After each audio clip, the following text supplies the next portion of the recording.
একবার ইমেজিং করেন তো, যদি থার্ড ওয়ার্ল্ড ওয়ার শুরু হয় তাহলে পৃথিবীর কী অবস্থা হবে।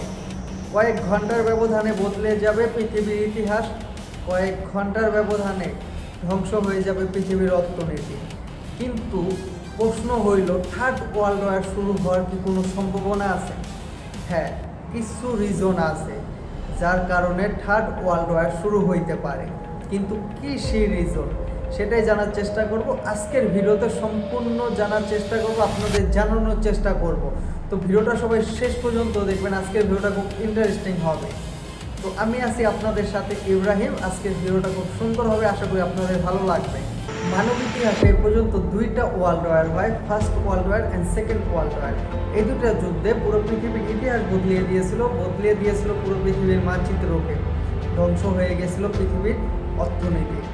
ফার্স্ট ওয়ার্ল্ড ওয়ার শুরু হয় 1914 সালের দিকে এবং শেষ হয় 1918 সালের দিকে। মাত্র 4 বছরের এই যুদ্ধে কয়েকটা দেশ ধ্বংস হয়, কয়েকটা দেশের অর্থনৈতিক ভেঙে পড়ে, কয়েক কোটি মানুষ প্রাণ হারায়। যুদ্ধের শেষে পুরো ইউরোপের মানচিত্র বদলে যায়।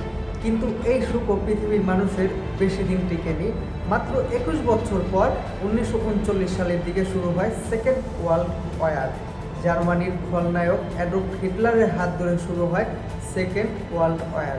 জার্মানি সর্বপ্রথম পোল্যান্ডকে হামলা করে, পোল্যান্ডকে দখল করার আশায় সেই যুদ্ধে ধীরে ধীরে রূপ নেয় বিশ্বযুদ্ধের দিকে।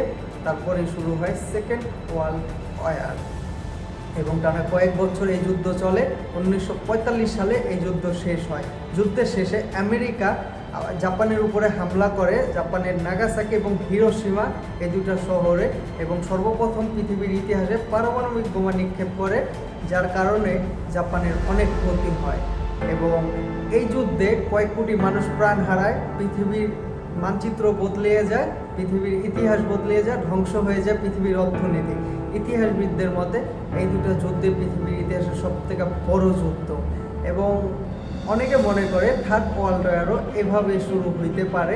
হ্যাঁ, শুরু হওয়ার কিছু রিজন আছে, তার মধ্যে অন্যতম কয়েকটা রিজন হইল আপনার রাশিয়া অ্যান্ড ইউক্রেন ওয়ার, যেটা বিগত 4 বছর ধরে চলতেছে। কেউ কারো কাছে নত হয় না, কেউ কাউকে ছেড়ে কথা বলে না।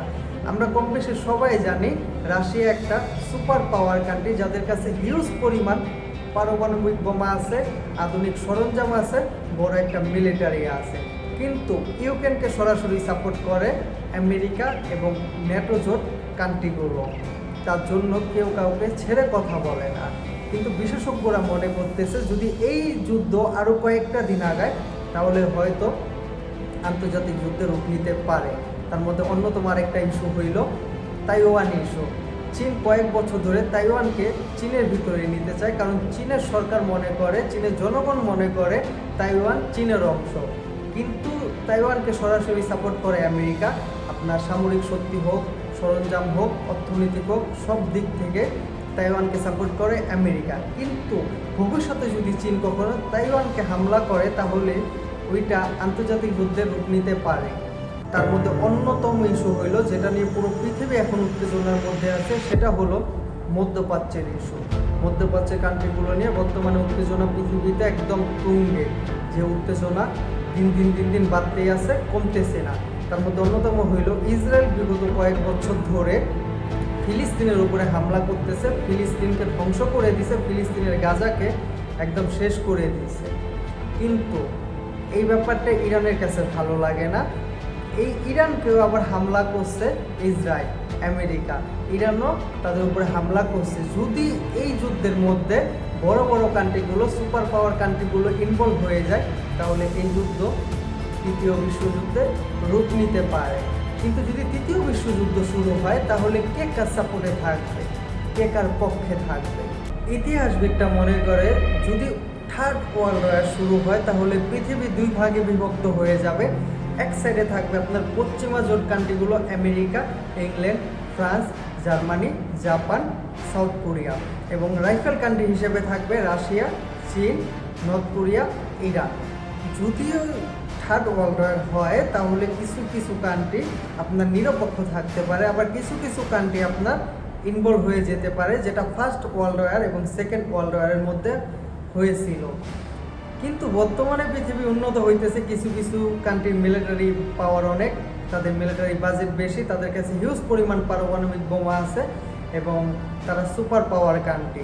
সুপার পাওয়ার কান্ট্রি নাম শুনলে আমাদের মাথায় সর্বপ্রথম আসে আমেরিকার নাম, রাশিয়ার নাম, চীনার নাম, ইন্ডিয়ার নাম, ফ্রান্সের নাম, ইংল্যান্ডের নাম।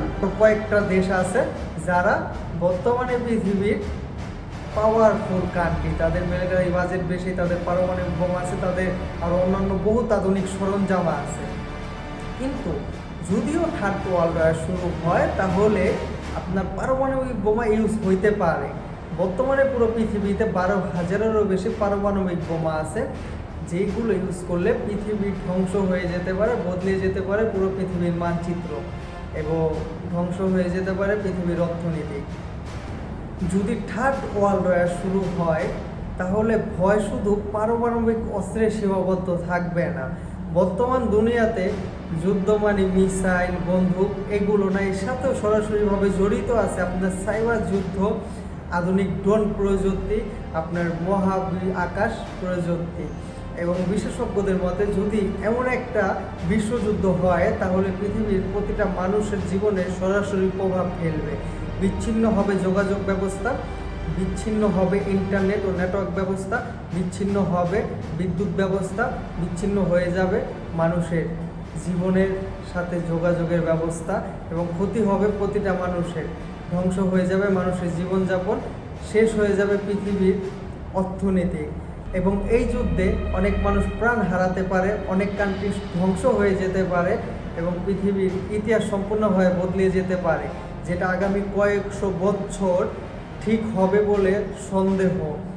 যদি থার্ড ওয়ার্ল্ড ওয়ার শুরু হয় তাহলে আপনার তখন কি হইব এটা তখন সম্পূর্ণভাবে বোঝা যাইব এবং দেখা যাক আগামীতে কি হয়, আগামীতে পৃথিবীর অবস্থা কেমন হয়, উত্তেজনা কতটুকু গড়ায় এবং যুদ্ধ হয় কি না। আশা করি এমন না হোক, সবার জীবন ভালো থাকুক, সবাই সুস্থ থাকুক, সুখে থাকুক। আর হ্যাঁ, এই পর্যন্ত ছিল আমাদের আজকের ভিডিও।